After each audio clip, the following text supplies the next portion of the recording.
Христианское поприще. Мы говорили, что такое поприще. Это путь, христианский путь. Путь, к которому мы призваны, как христиане.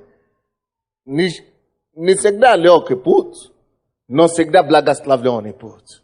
Аллилуйя. Вы помните, мы рассказывали о том, как Бог призвал Авраама. Так? И Бог призвал Авраама. Мы говорим, что Бог никого... Это привилегия. Авраам был не единственный человек, который жил в его время. Было много людей во всех народах. Но почему-то Бог выбрал Авраама.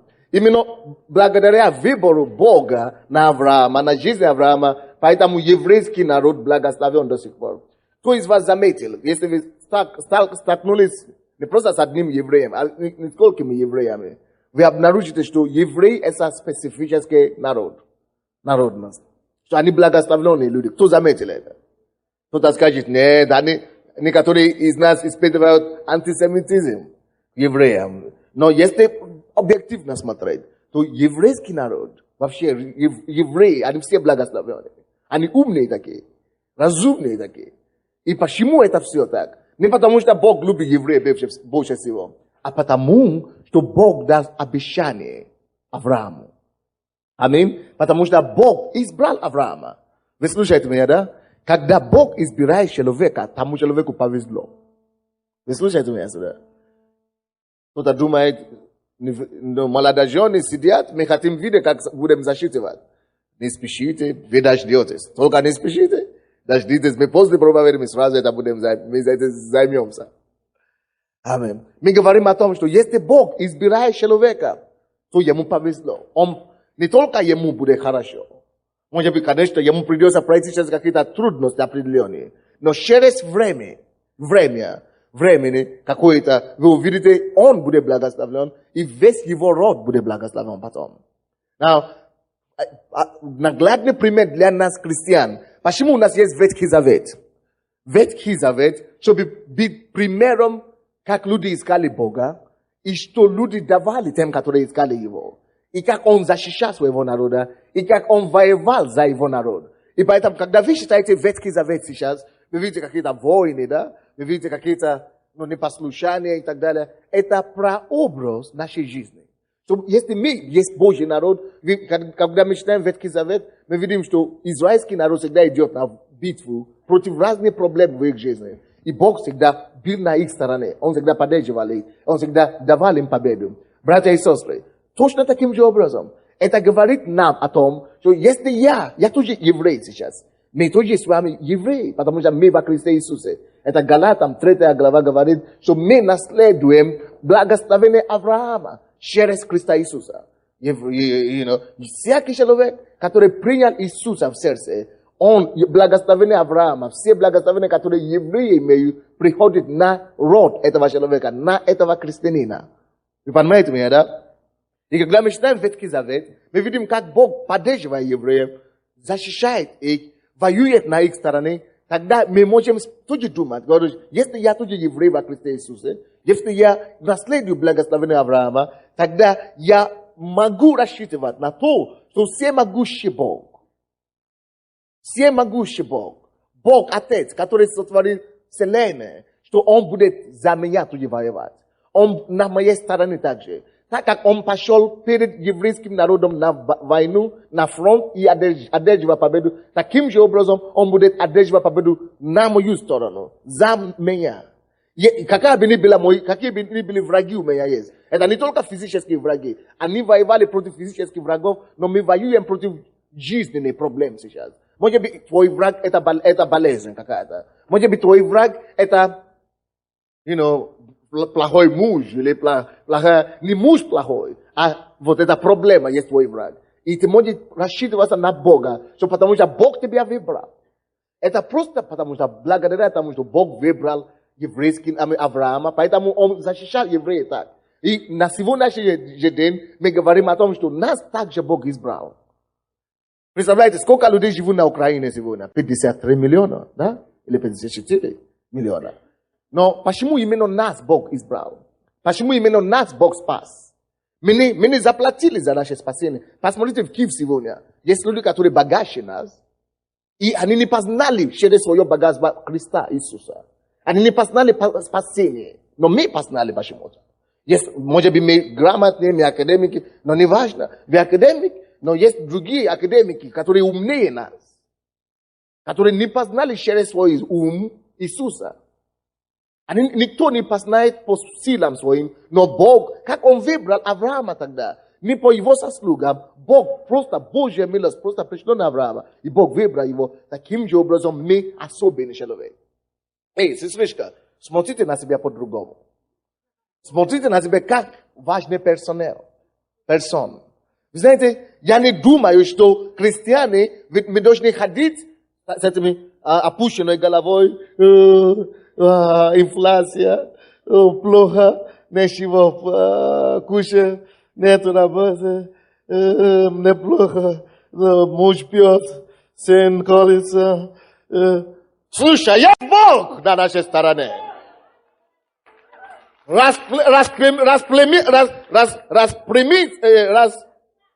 Распрям твои плечи.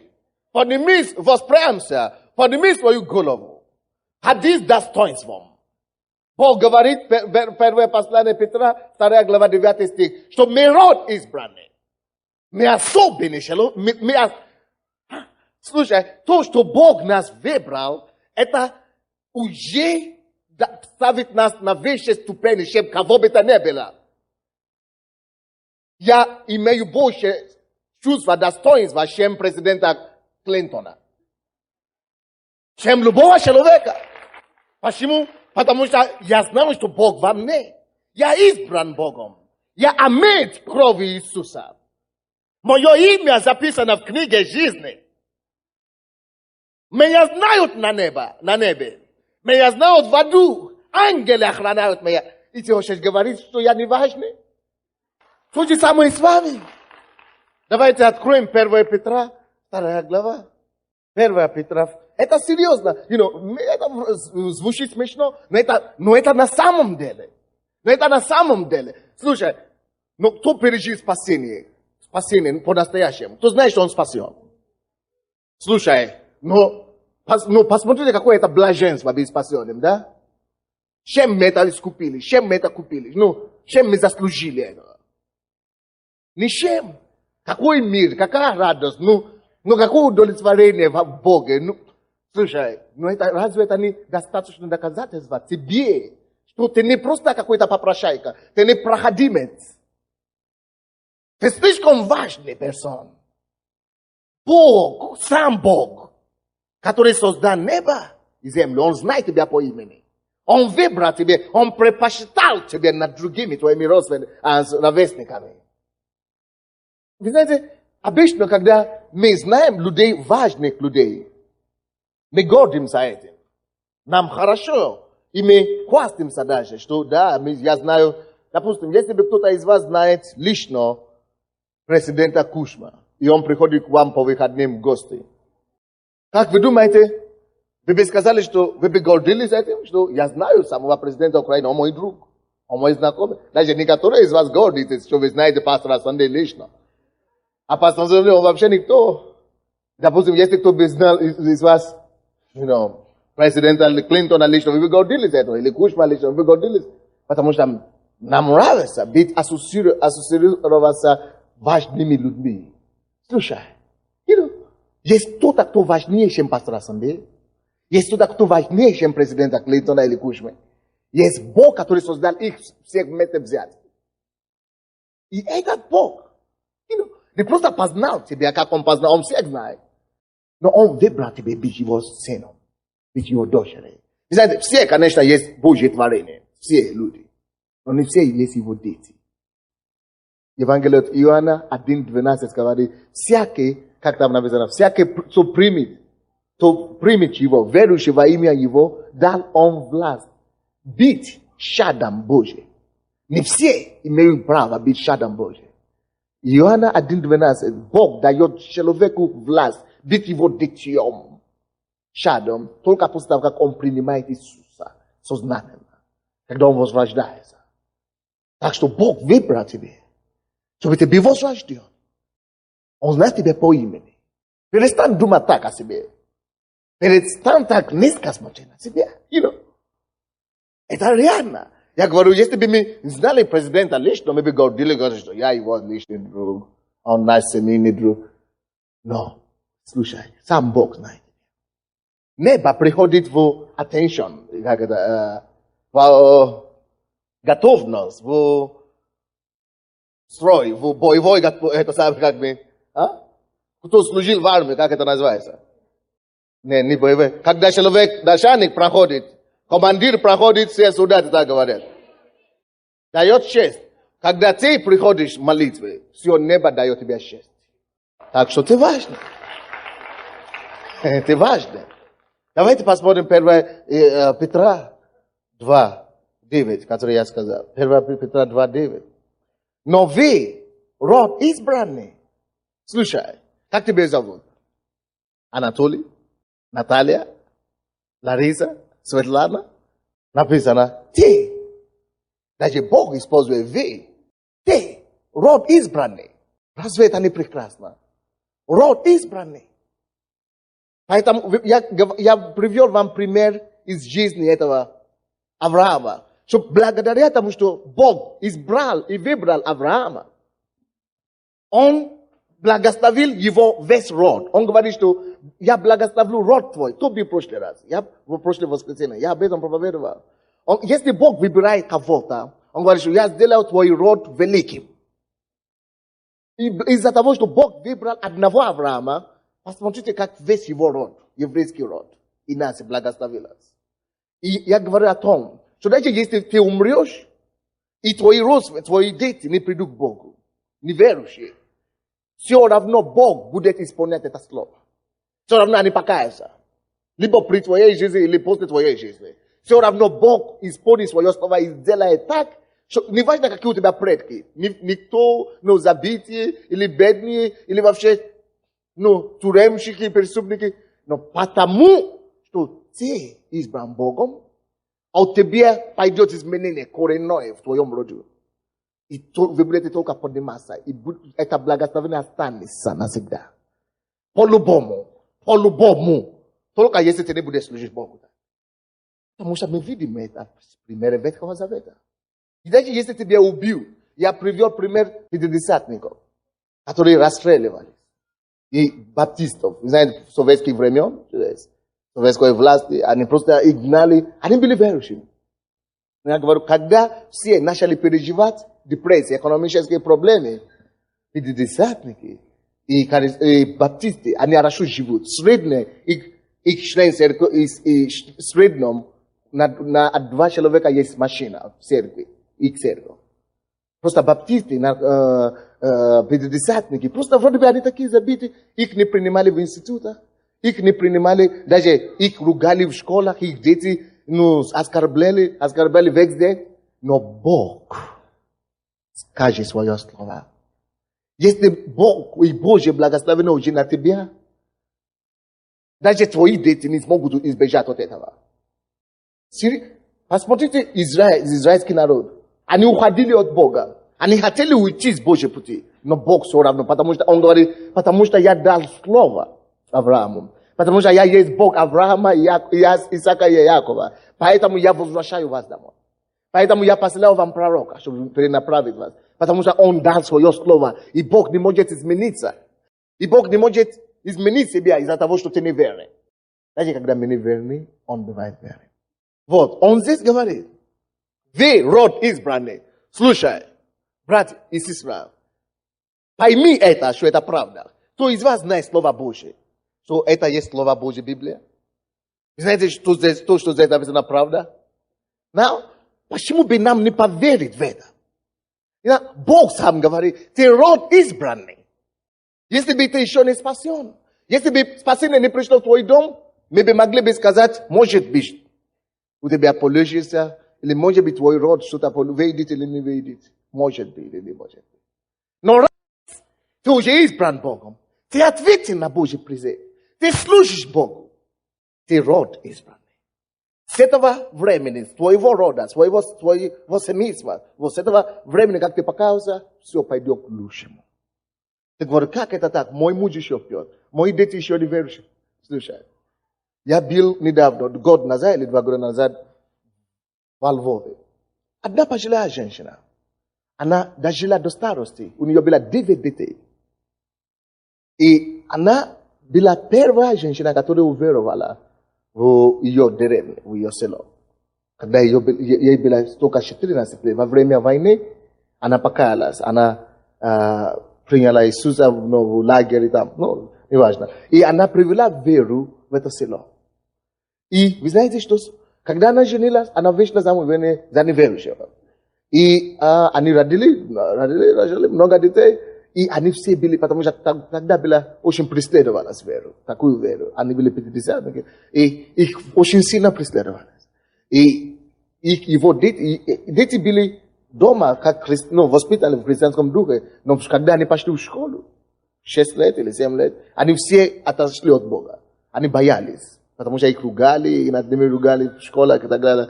И они, все отошли от Бога.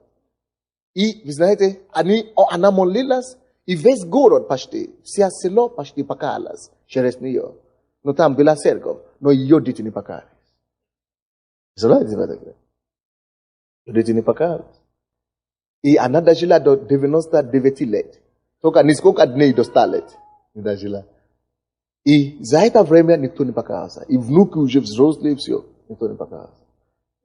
Но никто не умер тоже. Но вы знаете, что случилось? Она умерла.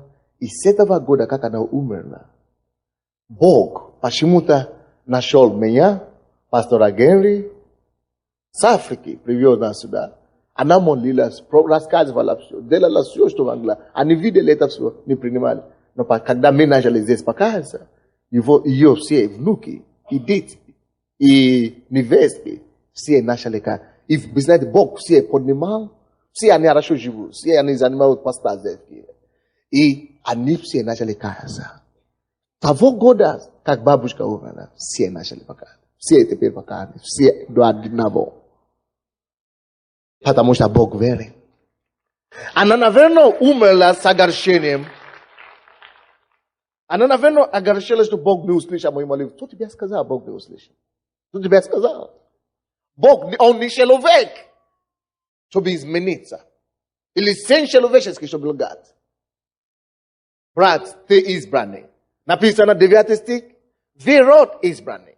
Скажи твоему человеку, своему соседу. Знаешь, тебе повезло, ты избранный. Скажите соседу, смело, впереди, сзади. Но вы род избранный. Слушайте дальше. Вы род избранный. Царственное священство. Царственное священство. Что такое царственное священство? Царственное священство, это значит священники царя, царские священники, священство.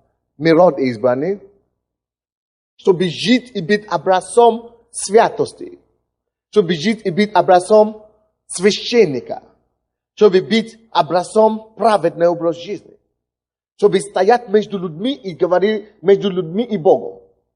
Чтобы предоставлять интерес людей Богу. Чтобы говорить слово Господне людям. Мы не просто избранные, но чтобы творить добрые дела. Вы когда-нибудь видели настоящие верующие, люди, которые Бог избрал, настоящие христиане, чтобы они были недобрые? Не бывает. Настоящие люди, которые избраны Богом, они не могут быть злые такие. Они любят все. У них добрая душа, доброе сердце. С ними приятно быть. Слушай, с ними хорошо быть, приятно быть. И так красиво жить с ними. Люди, которые избраны Богом, они царственное священство. У них святость, которую они приносят в святую жизнь других. И они священники, они молятся за других. Что такое священник? Священник – это тот, который стоит между Богом и человеком, и народом. И который возносит нужды народа к Богу. И возносит слово Господа народу. Показывает людям Богу. И приносит слово Господу человеку. Мы есть такие. Все верующие такие должны быть. Все верующие не могут быть эгоисты. Верующие не могут быть эгоистами. Мы хотим делиться с кем-то. Мы хотим кому-то рассказать о том, что, слушай, есть такая жизнь, классно. Ну, приходи в церковь. Чего ты, куда ты гуляешь в дискотеку всю жизнь? Ты что, и в старости будешь так жить? Или что ли? Приходи, служи Богу, познай твоего Создателя. Ну, может быть, в дискотеке неплохо, но еще с Бога еще лучше. Поэтому, то есть, когда ты верующий, ты хочешь всем рассказать, чтобы они пережили эту радость, которую ты знаешь. То есть, мы род избранный, во-первых, и никогда не забудьте это. Я хочу, чтобы вы даже запомнили это местописание. 1 Петра 2:9. Мы род избранный. Ты слишком оригинальный. Знаете, когда я учился в университете, да, я занимался спортом таким. Оказывается, что девушки, я тогда не была еще 19-20 лет, я не очень-то знал это. Но когда я начал заниматься боксом, я был таким структуристом, почти. Оказывается, девушки очень нравятся это. И я был верующим, единственным в университете, где 16 тысяч студентов. И эти девушки начали, вы знаете, тогда никто не боится Бога и так далее. И люди начали ходить за мной, потому что я занимался спортом. И знаете, что меня спасло? Я знал это Слово Божие. Я знал, даже если я буду гулять с кем-то, я гулять с кем-то, даже если я буду встречаться с кем-то, только неверующий. Никакая неверующая девушка не достойна меня. Потому что я род избранный. Ты можешь выглядеть прекрасно, внешне, можешь иметь длинные ноги, как у курицы.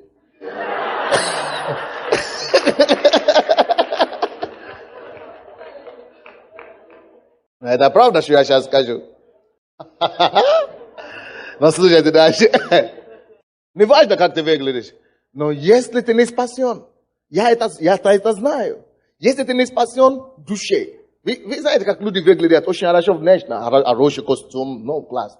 Но внутри, когда ты начинаешь общаться с ними, и какие грязь там скрываются, это ужас. И я знаю, что любой человек, кто не спасен, он не имеет крови Иисуса. То есть он же человек, то, что я вижу внешне, так? Это тело.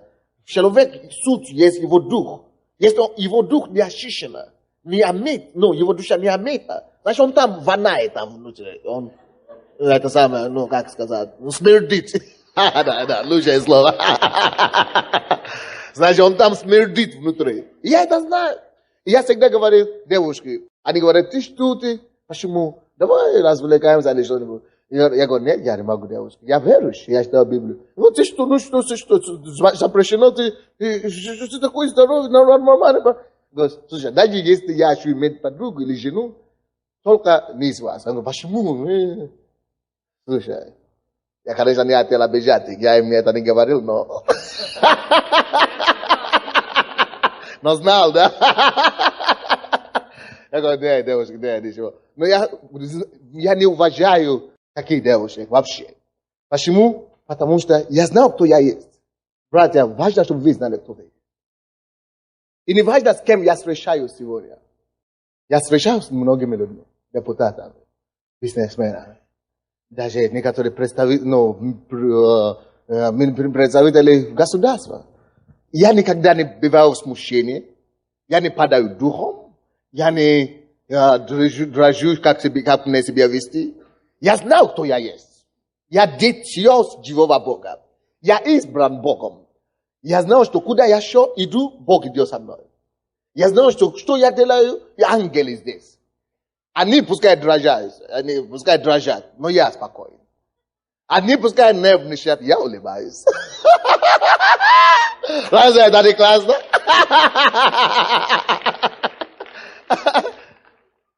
Слушай, это одно дело слушать то, что я говорю, но другое дело знать это. Знать настолько, чтобы жить по этому. Знать настолько, чтобы себя так вести соответственно. Я царственное священство. Я род избранный. Кем избран? Не президентом Нигерии, не президентом Америки. Я избран Богом. Слушай, ты не можешь избавиться от Бога. Ты не можешь быть сильнее Бога. Его сфера влияния не ограничивается Киевом или Украиной, или... Он всемогущий на весь мир. И я избран им. Я род избранный. Я царственное священство.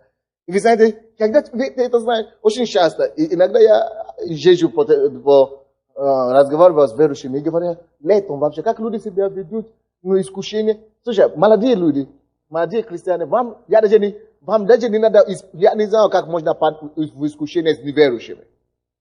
Если ты знаешь, кто ты есть на самом деле. Какое искушение? Он вообще недостойный, он вообще, даже на них не смотрю, я не смотрю. Только чтобы молиться за них, чтобы они покаялись. Потому что я знаю, кто я есть. Я знаю свой класс в духовном мире. Но, конечно, мы любим все. Конечно, мы обнимаем все. Поэтому я обнимаю все. Поэтому я люблю все. Поэтому я не обижаю ни на кого. Потому что я знаю, кто я есть. То есть, братья и сестры, уйдите из депрессии. Уйдите от этой самоунижения. Знаете, если ты безработный сегодня, скажи Богу, Господь знает, я хочу работать. Я хочу трудиться. Я хочу быть лучшим примером верующего человека. Дай мне работу. Знаете, если так сложило в твоей жизни, что тебе пока что-то не удается сегодня, или у тебя какая-то проблема сегодня, если ты искренний, если ты действительно не скрываешь от работы, допустим, или ленивый, спишь слишком много, по 10 часов в день, или по 12, то, конечно, Бог знает твою позицию. И Бог все равно, в конце концов, прославит Его имя в тебе. Все равно Бог скажет свое слово. Народ избранный, царственное священство. И дальше говорит, народ святой. Мы народ святый. А почему ты не куришь? Зачем не курить? То, что вы ищете в сигаретах, у меня это уже есть. Почему ты не колешься? Зачем не колешься? То, что ты ищешь в кайф, у меня уже кайф с утра до вечера.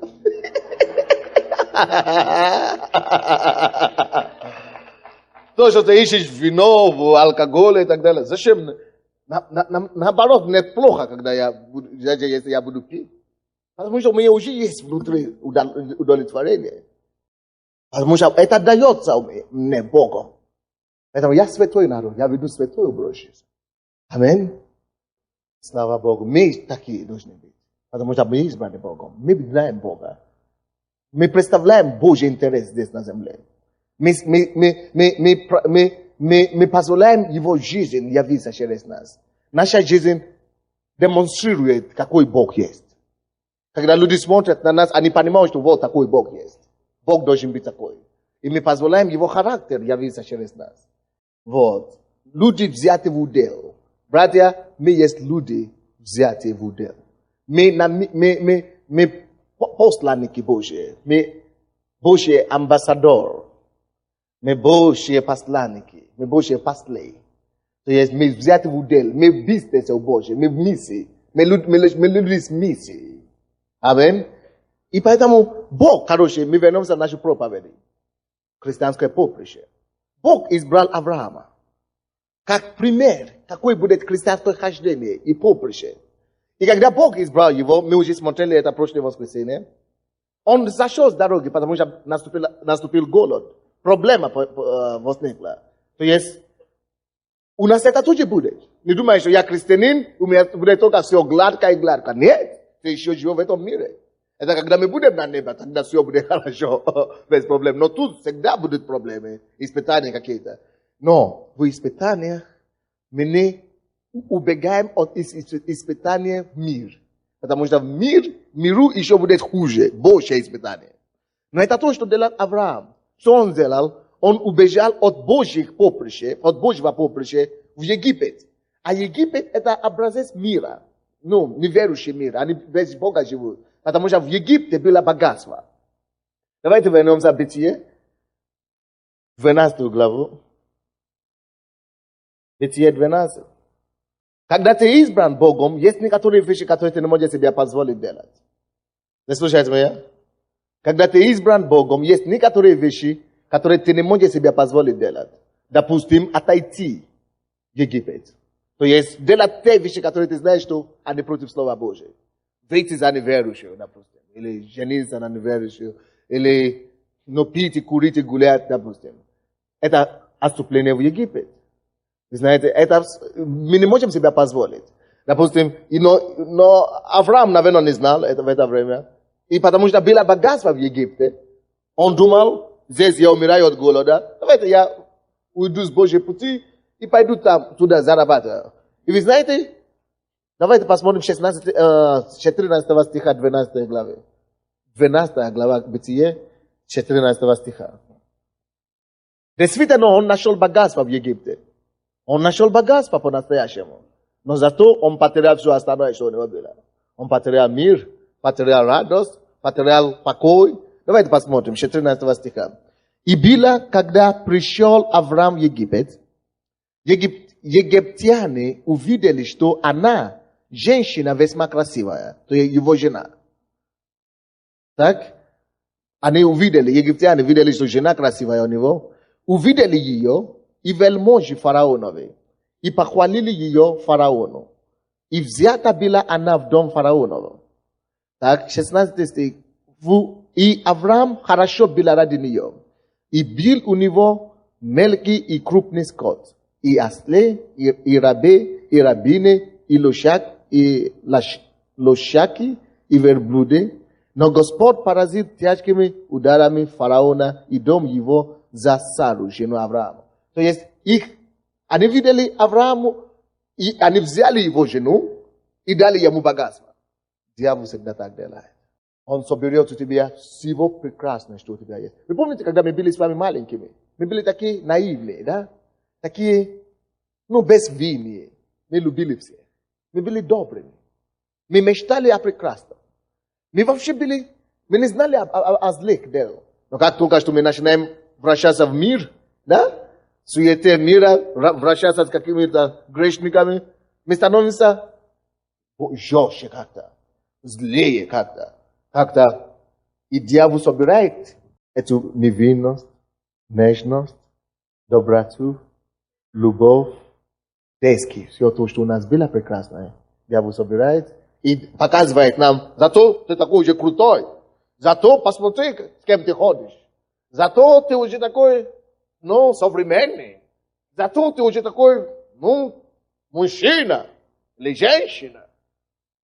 Зато что он делал? Он тебе это напоминает, каким ты был прекрасным.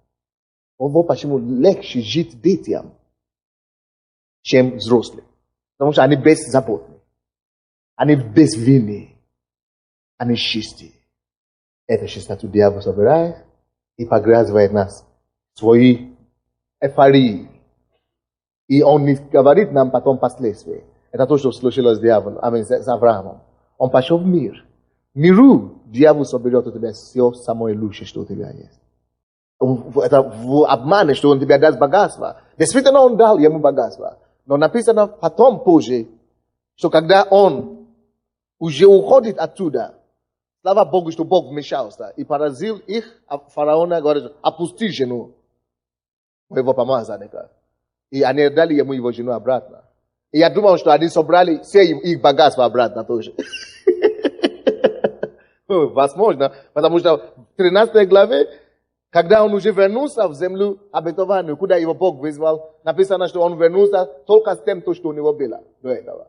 То есть, первый стих говорит, и поднялся Авраам из Египта, сам и жена его, и все, что у него было, и Лот с ним на юг. Я думал, что, потому что раньше у него была его жена, Сара, Лот, и некоторые вещи.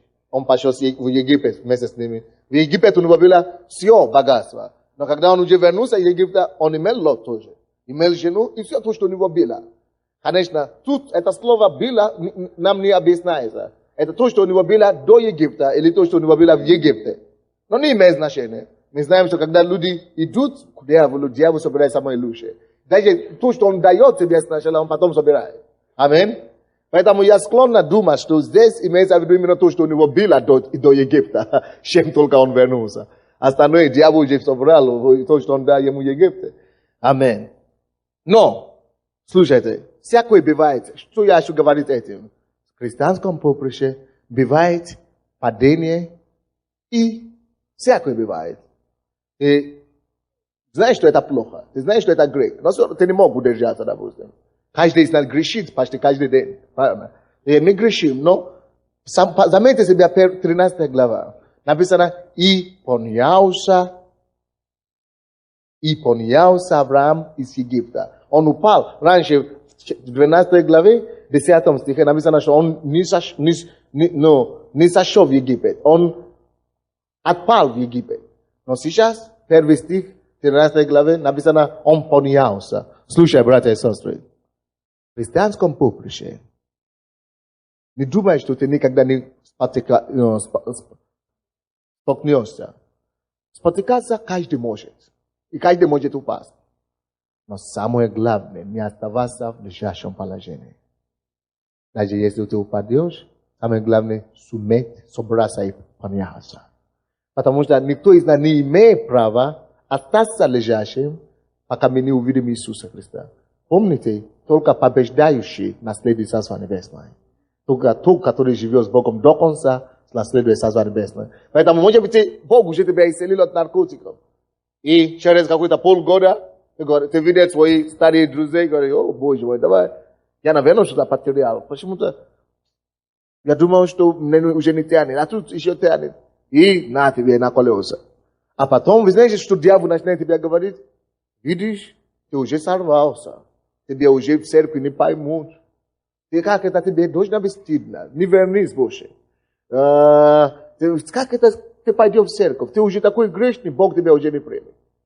И таким образом дьявол уводит людей навсегда в ад. Понимаете меня?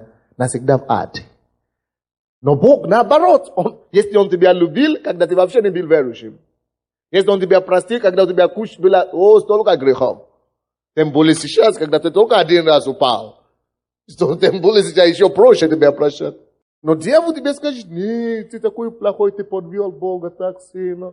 Бог тебя никогда уже не простит. Не приди больше в церковь. Уйди. Потому что дьявол знает, если ты умрешь без Бога, ты все. Пропадешь. Не только здесь, на этой земле, но вообще вечно в ад. Поэтому самое главное не упасть, а самое главное суметь стать и продолжать идти. Вот. Авраам, он, в чем его победа? Он не то, и когда он упал, он смог собраться. Он поднялся и продолжал идти. И слушай, некоторые говорят, а если я уже упал один раз, может быть, Бог уже не исполнит того, что Он имеет для меня. Может быть, если я упал, может быть, Божье намерение Божье не исполнится в моей жизни. Может быть, Бог хотел, чтобы я стал богатым бизнесменом раньше, миллионером, а теперь я подвел Бога, не платил налоги или не платил десятину, допустим, или что-то такое. Может, теперь я уже покаялся. Бог все еще сделает меня таким богатым миллионером или нет? Конечно, если ты уже покаялся, уже ты начал все делать правильно. Конечно, потому что Бог, написано Евреям 11:29, что Божье призвание и дары и призвание Божье не приложены. То есть Бог не меняет его мнение. Допустим, я к Римлянам, 11:29. А что я сказал? Извините, к Римлянам. Вы знаете, когда я был 19 лет, я получил призыв от Бога. Я видел видение, я видел толпу людей. И то, что я видел, этого еще нет. И будет. Я видел то, что будет в моей жизни. Как Он хочет меня использовать. Мое призвание я видел. Братья и сестры. Но если я вам начну рассказывать, сколько раз я падал, грех и сомнение, и сколько раз я ошибался. Даже иногда я боялся даже молиться, пойти к Богу молиться, потому что я думал, Бог меня просто выгонит. Оказывается, Бог настолько добрый, что даже нашему уму непостижимо. Аминь. И все равно Бог сохранил мое призвание. И начинает поднимать меня до такого уровня, который Он хочет меня поднять. Несмотря на то, что я был много раз неверный. Он говорит, иди сюда, проповедуй. Я говорю, Господь, я устал. Но не конечно так, но иногда что-то подобное. Но все равно Бог верен. Вы понимаете меня? Авраам упал, но он поднялся. И вернулся на Божье поприще. И начинает ходить. Самое главное, не уходи с своего поприща. Христианское поприще. Давайте посмотрим 13 главу, пожалуйста. Будем читать с 1 стиха по 8 стих. И поднялся Авраам из Египта, сам и жена его, и все, что у него было, и Лот с ним на юг. И бил Авраам очень богат, скотом и серебром и золотом. Алло, слушайте. Благодаря тому, что Авраам, он поднялся из Египта, отошел из его греха, от его отступничества, он вернулся на Божье призвание. Второй стих говорит нам, там, куда его Бог призвал, он стал богатым, скотом и всем богатством. Бог все равно не обиделся на него, что, на тебе, Авраам, ты упал, тогда все, ты уже будешь ходить голодным. Нет. Наоборот, когда он вернулся из Египта, Бог сделал так, чтобы этот голод, который у него был, в том городе, чтобы голод уже исчез. И вместо голода уже было процветание в том городе. Представляете себе такое? То есть Бог ждал его и благословил его еще больше. Он не такой, как мы. Слава Господу. И так, дальше. И 5 стих. И у Лота, это его племянник, который был с ним, и у Лота, который ходил с Авраамом, также был мелкий и крупный скот, и шатры. И непоместительна была земля для них. Непоместительна была земля для них, чтобы жить вместе. Ибо имущество их было так велико, что они не могли жить вместе. Вы знаете, вы поняли, о чем речь идет здесь, да? То есть, они были, как вам сказать, пастухами. Так? Вы знаете, что пастухи, они обычно кормят свои стада на поле, да? И для пастухов очень важно поле. Но у них было, у Авраама было столько стада. И у его племянника тоже, Лота тоже было столько благословений, что не помешалось уже место для них обоих. Братья и сестры, особенно если вы бизнесмены, либо муж и жена, либо отдельные бизнесмены, когда вы ходите с Богом, разные будет. И падение, и понятие. Но если вы будете ходить по Божьей поприще, наступит такое время, когда будет столько денег, столько благословения, то если ты не будешь осторожен, ты не будешь знать, что делать с ними. Но, короче, особенно эта проблема возникает у партнеров. Как будто Авраам и Лот, они были партнерами. Они работали вместе. Держали один счет, как бы, да? Они имели одно хозяйство. Но Бог благословил их столько много. Каждый знал свои деньги, свои хозяйства. Но было столько много, что написано, не поместилось. Они не поместилось на той земле. То есть, было уже слишком мало для них. И что они должны были делать? И что они делали дальше? Здесь очень хороший урок для бизнесменов. Или для людей, которые занимаются что-то подобное. Так, 7 стих. И был спор. Видите? И был спор. Когда у них не было денег, они не спорили между собой. Муж и жена, вы понимаете, о чем я говорю? Или друзья какие-то. Когда все были, одинаковые, ничего не было, все были хорошие друзья такие. Верные. Но как только что много богатства пошло, начался спор. И был спор между пастухами скота Авраамова и между пастухами скота Лотова. И Ананей и фарисеи жили тогда в той земле. И сказал Авраам Лоту, да не будет раздора между мной и тобою. И между пастухами моими и пастухами твоими. Ибо мы родственники. Не вся ли земля перед тобою? Отделись же от меня. Если ты налево, то я направо. А если ты направо, то я налево. И Лот возвел уши свои и увидел всю окрестность иудейскую, что она, прежде нежели истребил Господь Содом и Гоморру, вся до сирога орошалась водою, как сад Господень, как земля египетская. И избрал себе Лот всю окрестность иудейскую, и двинулся Лот к востоку, и отделились они друг от друга. Авраам стал жить на земле Анаянской, а Лот стал жить в города окрестности и раскинул шатры до Содома. О чем речь здесь? Короче, когда у них появился спор, из-за много богатства, они начали драться, это мое. У них уже много чего есть. Вместо, чтобы сказать, хорошо, какая мне разница? Если тебе даже чуть-чуть получше, чем я здесь, я не обижаюсь. Лот и пастухи Лота, и слуги Лота, и слуги Авраама, они начали драться между собой. И здесь очень внимательно послушайте, что я сейчас хочу сказать. И потому что это относится не только к бизнесу, но ко всей области нашей жизни. Мы видим правильное отношение и неправильное отношение. Авраам был старшим. И по законам евреев, младшие всегда посчитают старшего. Ну, вообще, по закону Запада, в Африке то же самое. Если дети должны уважать родителей очень сильно. И вообще, младшие братья и так далее должны уважать старшие. То есть, тут это племянник. Это благодаря Аврааму, Лот, племянник его получил это богатство. Если бы не был Авраама вообще, он бы ничего не имел, он бы вообще не состоялся. Но благодаря тому, что Бог благословил Авраама, он тоже получил благословение, потому что он жил с ним. Но теперь, когда уже появилась такая ситуация, что нужно что-то решить, Авраам ждал, чтобы Лот, как его младший брат, и как племянник, и как человек, который признательный ему, что благодаря тебе я все равно это получил. Если бы не ты, я бы не получил раньше. У Лота было неправильное отношение к богатству.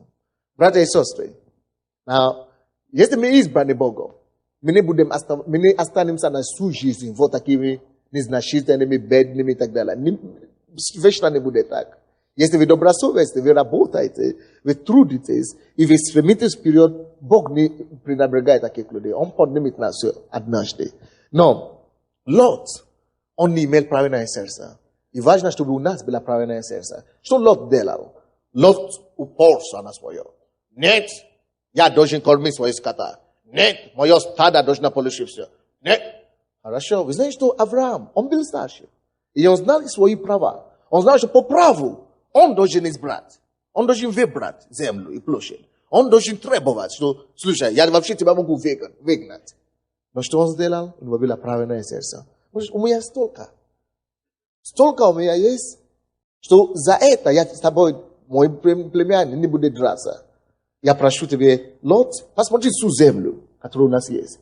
Посмотри все богатство и выбери себе, сколько хочешь. И когда ты выберешь себе, я остану и возьму. Мало кто может это делать. Это умение уступать и быть вторым, чтобы избежать конфликта. То сколько из нас имеет много проблем в семье, только потому что мы не умеем уступать и быть вторым. А те, Авраам, он имел право на то, чтобы быть первым. Чтобы говорить, что нет, это я, это мое. Он имел на это право, он был старший. Это благодаря ему племянник Лот имел все. Но он имеет правильное сердце. Нет, я не буду драться. Не за кусочки хлеба. Нет, я не буду драться. Но. Я знаю, кто я есть. Бог мне дал это. И он еще мне даст, если надо. И больше даст, если надо. Еще он сказал, говорит, что я уступлю. Я должен быть первым. Но я готов быть вторым. Слушай, можешь ли ты быть вторым? Научен ли ты быть вторым? Способен ли ты быть вторым в семейных конфликтах? Разбирательства между братьями. Способен ли ты быть вторым? Вот, чтобы сказать, ты выбери сначала. Выбери себе, что хочешь. Братья, особенно в семьях, если мы не будем уметь и иметь это душевное благословение или качество, чтобы уступать и позволить кому-то быть первым, и чтобы мы сами быть вторым, у нас всегда будут конфликты. Постоянно будут конфликты. Конечно, я не говорю, я не говорю обо всем, что во всем только дай. Нет. Я говорю о вещах, когда ты можешь обойтись. Не дерись за последние кусочки, что это примитивно очень. Это очень низко смотрится. Но когда ты понимаешь, кто ты есть на самом деле, ты знаешь, что Бог мне дал это богатство. Бог мне это даст. Тоже обратно. И ты говоришь, хорошо. И Авраам сказал, хорошо, выбери. И вы знаете, что сделал Лот? Слушайте сюда. Он избрал все. Он собрал все. Я говорю, слава Богу, что это не был я. Я бы его расстрелил, наверное. Не, я бы это не сделал, конечно. Я верующий. Но, короче, послушайте, что сделал Авраам? Он тоже чувствовал так, он обратился к Богу. Хорошо. Ты собрал, Бог разберется. И давайте посмотрим, что случилось. Он избирал То, что Лот избрал, это было как земля, как рай. Он все собрал. Давайте посмотрим, что случилось. 14 стих. И сказал Господь Аврааму, после того, как Лот отделился от него, что Бог сказал Аврааму: возведи очи твои из места, на котором ты теперь, посмотри к северу, и к югу, и к востоку, и к западу. Ибо всю землю, которую ты видишь, тебе дам я, и потомству твоему навеки. И сделаю потомство твое, как песок земли. Если ты можешь сосчитать песок земли, то и потомство твое сочтено будет. Стань, пройди по земле сей, и в долготу и в широту ее, ибо я тебе дам ее. И двинул Авраам шатер, и пошел, и поселился у Дубравы, Мамре, что в Хевроне, и создал там жертвенный Господь. Что случилось? Бог, то, что никто не видел. Вроде бы он уже собрал все, да? А потом Бог взял Авраама за руки. За то, что ты уступил. За то, что твое, то, что ты принадлежит тебе по праву. Ты не воевал, ты доверился мне. Следуй за мной. И Бог его повел в другое место, где никто не видел. Говорит, посмотри туда. Никто не видел. Слушай, есть вокруг нас всегда вечные возможности. Всегда такие возможности, которые мы не видим. То есть, должно быть открыто нам. Вы знаете, есть, допустим, когда приехали сюда немцы, на прошлый месяц, к нам приехал какой-то немец, Вальдемар, проповедовал, свидетельство о Китае и так далее. Когда он сюда ходил по Украине, он говорит, Боже мой. Он говорит, я мыслю себя как немец. Но он говорит, слушай, я не понимаю, почему люди здесь еще так живут. Он говорит, посмотри деревья, посмотри, эти все вещи. Говорит, это же бизнес. Можно же такое открыть, можно же такое открыть, можно такое открыть, можно такое открыть. Он видит во всем возможность создавать что-то. Но мы, украинцы, сюда ходим, мы даже не замечаем то, что он говорил. Он говорит, посмотри улицы, посмотри тут, посмотри. Можно же сделать, любой человек может войти в свой огород, сделать такое. То есть, каждому хватает, что делать. Но мы не видим это, да? Вот то же самое было с Авраамом и Лотом. Они не видели еще восток, юг и так далее. Но Бог взял Авраама за руки. Когда кто-то тебя грабит, и ты сын Божий, и ты не имеешь права, или ты не имеешь возможность себя защищать, и люди думали, что мы уже обдурили его все, что... Если ты ходишь с Богом, ты можешь довериться Богу, что Он поведет тебя туда, куда никто не видит ничего. И скажет, теперь открой глаза, смотри. Это то, что Он сказал Аврааму. Теперь открой твои глаза, смотри направо. Смотри, он видел, Боже мой, а где это было раньше? Слушай, это я, Бог, я это видел, ты просто это не видел, но я тебя покажу. Смотри на восток, посмотри на бизнес, возможность там. Посмотри на дело, которое можно здесь открыть. Посмотри на то, что можно здесь открыть. Посмотри на это. Посмотри на север, посмотри на юг. Посмотри на восток. Боже мой. Сплошное благословение. А я не знал, Боже, я думал, что я уже все потерял. Нет. Когда ты доверяешь мне, я показываю.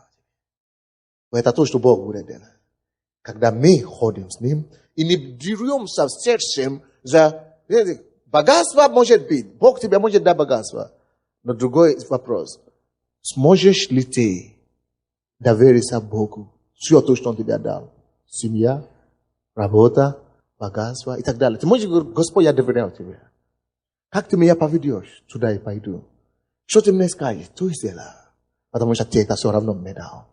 Но есть такие люди, тоже как Лот, которые ложат свое сердце, свое богатство. Лот положил свое сердце, свое богатство. Поэтому он не мог никому ничего уступить. Даже своему старшему брату. Чтобы тебе уступить. Да, ты что? Ты никогда уже... Я своим трудом заработал. Никогда уступить. Никогда уже... Своим трудом. И вы знаете, что случилось с ним? Там, куда он действительно он нашел хорошее место. Это была лучшая земля, которая была. Если бы не то, что Бог открыл потом. Но, когда он нашел эту землю, приехал туда. Послушайте, он зарабатывал действительно. У него все получилось хорошо. Но, посмотрите, что потом случилось там. Беда, горе наступило там. Давайте посмотрим. Так. 14 глава Бытие. 14-12 стихи. 14 глава, 11-12 стихи. Победители взяли, то есть там была война, короче. Там была война на ту страну, где он жил, на ту землю, где он жил. И те, которые победители взяли все имущество Содома и Гоморры. И весь запас их, и ушли. Слушай. Они взяли все богатство, все имущество и ушли. И 12 стих, послушай. И взяли Лота, племянника Авраамова, жившего в Содоме, и имущество его, и ушли. На тебе, дорогой. Что человек не готов давать ради Господа, Богу, ради Бога, он потом это теряет. Он должен быть старшему брату уступить просто чуть-чуть. Просто поделиться с ним на два. Нет, никогда уже. Я? Он собрался. Хорошо, собери. А Бог распределился, он дал ему свое. А тот, кто его знает, что война будет. Никто не знает, что будет война или что. И там стала война. Слушайте, это, конечно, то, что было с Авраамом и Лот. Это, может быть, война там была, а в этом, настоящее время, может быть, не война, может быть, мафия придет. Или рэкетиры придут. Или просто, как с этими киевскими ведомостями. Или, может быть, государство просто налетит на все. А без Бога, что ты уже сделаешь? Он же ушел от Бога. Без покрытия, без... Теперь плати 500 миллионов теперь, или 5 миллионов, да, сказали платить. Теперь платить 5 миллионов теперь. Ты думаешь, ты уже заработал? Придется отдавать все до копейки. Христианские принципы Божьи, во-первых, кажется, что ты дурак какой-то последний. Ты слабый. Люди, кстати, миру так скажут. Ты такой слабый, ты вообще беззащитный, ты такой... Над тобой все могут ругаться, все могут обругать тебя, воевать. Но ты знаешь, что есть Бог на небе, который все равно скажет свое слово. Есть Бог на небе. Слушай, все, что человек приобретает неправдой, все, что человек приобретает неправдой, он теряет. Я однажды разговаривал с одним бизнесменом в нашей церкви, Глеб. Он говорил, что где-то 5 лет, 8 лет тому назад, когда рухнулся это самое коммунизм, были такие возможности зарабатывать. И что у него были друзья, которые зарабатывали по миллиону, по 5-6 миллионов. Им только 20 лет, 21 год, 22 года. Они просто делали какие-то сделки, перечислили деньги через Сбербанк туда, без товара. Все, обманным путем. Зарабатывали миллионы. А он говорит, что я тогда работал, у меня другим бизнесменом, Черновецким. Он говорит, мы все были неверующие. Но он говорит, Черновецкий всегда его. Он молодой, тоже он видит пример другие люди. Он говорит, я ощу дела, как ребята зарабатывали, кушали, я тоже ощу быстро. Он говорит, Черновецкий всегда говорит, нет. Пусть что ты будешь зарабатывать нечестным путем, таким же образом уйдут. Давай будем делать только честный бизнес, по закону. Будем делать только все постепенно. А он говорит, почему у меня так не получается? Он говорит, Глеб, запомни, зарабатывать деньги это не самое трудное. Но удержать деньги еще труднее. И я тебе скажу, деньги, которые не зарабатываемые, ты не можешь удержать все равно. Если ты грабил их, или просто тебе пришли случайно в руки, ты все равно, это не твои. Как они пришли быстро, так они уйдут быстро. И я спросил его, Глеб, ты сейчас жалеешь, что ты так? Он говорит, я не жалею. Он говорит, я благодарю Бога, что я ходил с этим человеком, с Черновецким, он всегда исповедовал честный бизнес, всегда. Он говорит, что я так тоже работал. И мы работали, и сейчас, когда я только стал верующим, дошло до меня много чего он говорит. Тот говорит тогда. И говорит, что все ребята тогда, которые зарабатывали много, он говорит, сейчас они даже приходят ко мне, чтобы просить $10. У них было по 10 миллионов. $10 долг просят сейчас. И я тоже заметил, когда я приехал сюда 5 лет тому назад, было много таких младенцев, мальчики, которые бритые такие, всегда бритые такие, интересно. Голова бритые, или как вы называете. Бритоголовный, да. Greta 20, 23. Они все на BMW, Mercedes 600. Везде все крутые. А я потом смотрю, 2-3 года их уже не откуда. Они все сидят. Либо они все сидят в какой-то колонии в тюрьме, либо они Грета уже в церкви. Либо они в тюрьме, либо они тут в церкви. Правильно? Потому что уже мир показал им, что, слушай, то, что человек зарабатывает лживым путем, таким образом же оно уйдет. Вы слушаете меня, да? Но то, что у тебя останется в руки, это только то, что ты сам честным трудом зарабатывал. Аминь. Если ребята здесь, которые входят в эту категорию, которую я говорю, 5-10 лет тому назад, 8, 5, 3, ездили крутые, это уже 20, были ли такие бизнесмены? Есть ли такие? Я вижу одного. Теперь уже ничего нет, или мало то, что осталось теперь. Есть ли такие, да? Ребята, я вижу. Есть ли еще? Я честно говорю. Я вижу. Да, я вижу. Те люди, которые крутили, разрабатывали, а потом нельзя удержать. Но Богом, слушайте, братья и сестры, но с Богом ты всегда на выигрыше. Вы слушаете меня? Ты всегда в выигрыше. Давайте мы посмотрим еще последнее местописание, я закончу. И мы будем делать бракосочетание. Но очень важное местописание, которое я сейчас скажу. Послушайте сюда. 1 Тимофей. Первое послание Тимофея 6:17. Я буду потом попросить некоторые люди рассказать свидетельство свое. Из этих молодых людей, которые зарабатывали тогда, и потом все начали уходить, я попрошу, чтобы 2-3 человека рассказали нам о своей жизни. А потом Алина Степановна как раз, Глеб говорил о них, чтобы она рассказала, что почему у них они еще стоят, когда другие еще уже упали. Короче, посмотрим 1 Тимофей 6:17. 1 Тимофей 6:17. Посмотрите, что в Библии написано. Богатых в настоящем веке увещевай, чтобы они не высоко думали о себе.